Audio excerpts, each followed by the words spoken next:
Ang ebanghelyo ay mula kay San Juan.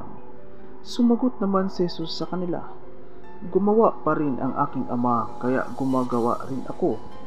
Kaya lalo pang hinangad ng mga Hudiyo na patayin siya dahil dito, sapagkat hindi lamang niya nilalabag ang araw ng pahinga, kundi sariling ama pa ang tinatawag niya sa Diyos, at ipinapantay niya ang sarili sa Diyos. Kaya sumagot si Jesus at sinabi sa kanila, "Talagang talaga, sinasabi ko sa inyo, hindi makagagawa ng anuman sa sariling kusa ang anak, maliban sa nakita niyang ginagawa ng ama.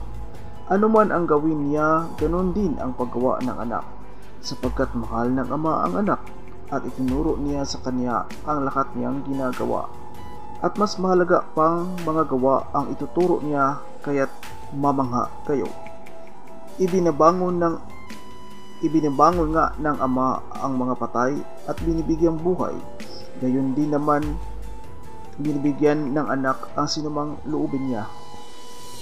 At hindi nga hinahatulan ng ama ang sinuman, kundi ibinigay niya sa anak ang buong paghatol at pararangalan ng lahat ang anak gaya ng pagpaparangal nila sa ama.